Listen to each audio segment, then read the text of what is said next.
Hello friend, আসসালামু আলাইকুম। আজকে আবার চলে আসলাম নতুন একটি রেসিপি নিয়ে। ধনিয়া পাতা দিয়ে কীভাবে সুস্বাদু মজাদার ভর্তা তৈরি করা যায় সেটাই আজকে আমি তোমাদের দেখাবো। চলো তাহলে ভিডিওটি শুরু করা যাক। ভিডিওটি ভালো লাগলে অবশ্যই লাইক, কমেন্ট আর সাথে করে বেল বাটনটি অন করে রেখো। এবারে চুলাটা অন করে প্যানে দিয়ে দিব কিছুটা সরিষার তেল কিছুটা গরম হয়ে আসলে এর মধ্যে দিয়ে দিব 4টা শুকনো মরিচগুলোকে হালকা ভেজে নিব।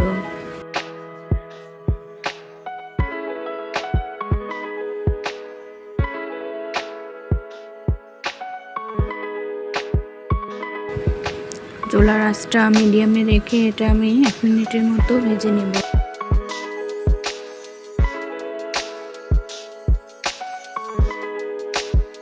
মরিচ থেকে যখন একটা সুঘ্রাণ বের হবে তখনই বুঝে নেবে এটা হয়ে গেছে। এখন আমি এটাকে তুলে নিচ্ছি।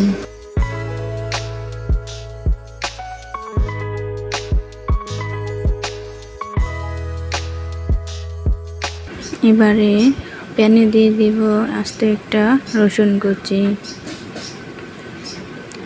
আর দিয়ে দিব 5টি কাঁচা লঙ্কা আর দিয়ে দিব 3 থেকে 4টির মতো পেঁয়াজ কুচি। সবগুলোকে একত্রে এবারে আমি ভালো করে ভেজে নিব।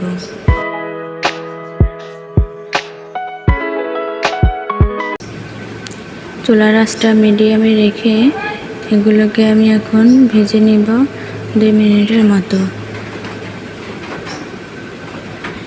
উপকরণগুলো যখন বাদামি রঙের হয়ে আসবে তখন এগুলোকে আমি নামিয়ে নিব।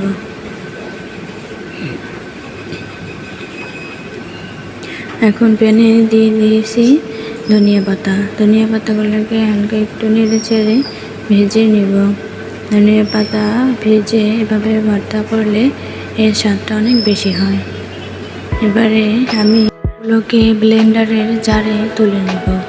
ব্লেন্ডারে ভর্তাগুলো খুব সহজ, অল্প সময়ের মধ্যে করা যায়। বাটা ঘষা ঝামেলা ছাড়া এটি তো আপনারা তৈরি করতে পারবেন। মরিচ পেঁয়াজগুলো উঠিয়ে এখন এর মধ্যে দিয়ে দিব কিছুটা লবণ।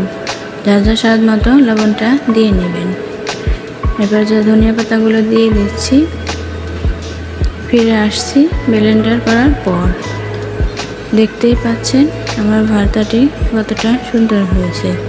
আপনারাও চাইলে এভাবে তৈরি করে নিতে পারেন, অবশ্যই ভালো লাগবে। Thanks for watching my video.